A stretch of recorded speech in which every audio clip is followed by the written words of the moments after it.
Hi guys, today I'm going to be talking about Scarlet from the Lunar Chronicles series. I recently did my book talk on Cinder, which was the first book in the series, and this one is the sequel to it. And they're all set in a futuristic world where cyborgs are quite, as I said before in my previous video, where cyborgs are quite common. There's Cinder, who is the first main protagonist, also Cinderella. This is a futuristic retelling of fairy tales. Cinderella is a cyborg, and Little Red Riding Hood, who continues on in this book, this wonderful book right here, is the granddaughter of the woman who looked after Cinder and cared for Cinder when she was recovering her human parts, when she was recovering from everything that happened to her. And I'm only just discovering all of that now at the moment in this amazing book Fairest, which I'm currently reading at the moment, and I'm starting to realise what's actually happened to her and how it's happened, and it's really frustrating and really sad. And I like the book and I can't stop reading it, but at the same time I'm just like I really dislike her. I don't like the character at all, and I actually wanted to throw the book at a wall yesterday. I had that urge, and thankfully I didn't, and something made me keep reading it, so that's probably a good thing on Marissa Meyer's part. But maybe you're supposed to, but I just really don't like her. Anyway, that's Queen Levana. This one is Little Red Riding Hood, and she is also set in this world against this evil queen, Levana. Cinder is Princess Celine. She is the evil queen's niece, and this girl Scarlet's grandmother was Benoit, I think, was looking after Cinder when she was kind of recovering, and they were changing her into cyborg, and she was living in this, I think, in this little tank kind of thing to keep her alive while kind of hiding her at the same time, because obviously she's the forbidden princess, she's not supposed to be alive. And then later on, obviously she's going to come and start this big revolution, but I'm not going to talk much about that because that's in the future books. I really enjoyed reading this book. I've heard mixed things about it, but looking at the characters and the story, the way the story came out,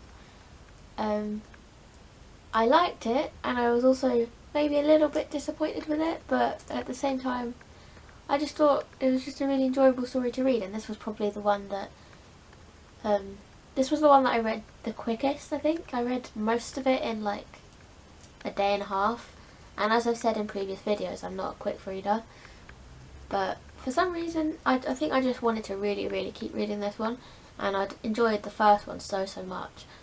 So yeah, I just wanted to continue with the series and see how it all goes, because I thought at the beginning, I've always loved how this author is connecting all of these girls, these different girls' stories. Like, each girl has an individual fairy tale, and each book is representing a individual fairy tale, and they've all got their different kind of hypothetical tropes of the stories, the fairy tale stories, but they're all kind of represented there in their own ways. But then you see in this series, you see them all coming together and fighting together, becoming friends, and realising that they all have their differences and similarities, you know, arguments and friendships and bonds and everything. It's just a really good series. But I think that one kind of connected that on from the first one, because it was the first time I'd seen that happening, from Cinder to Scarlet. But I think that was done really well, and I really like Scarlet's character. I like the way her red cloak was represented with the red hoodie, the fiery red hair, her name Scarlet. Their names are represented really well in this series as well. But yeah, I liked reading it. I really enjoyed it. We were supposed to go more to Africa, which I think was a little bit disappointing. but we didn't.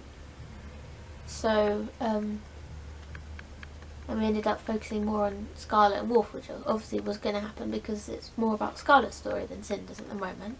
Although obviously each of the kind of divided narratives into different character perspectives worked really well. But I think in all of this series, I think because she was fighting so hard to represent all of the characters and go across from the Emperor Kai to Cress to Cinder to, as the books will come through as well, to Lavana, everybody. But it came across that she found it quite difficult to keep to single stories. I don't know, I quite liked how it all went though. But I really liked her relationship with Wolf, how she meets him and gets closer to him, and how they have like their little mate kind of bond between Wolf and Alpha. And yeah, I just really liked this book. I really enjoyed reading it, and I think I would read this series again at some point. I've got so many others to get through first, but yeah, I just really enjoyed that one. I'll try not to give too many spoilers. But yeah, I think Scarlet was just a really good character, and I think she linked on really well. She became more independent and fiery as the book went on, which was really nice to see. But yeah, I just really enjoyed it. Thanks for that, guys. Bye.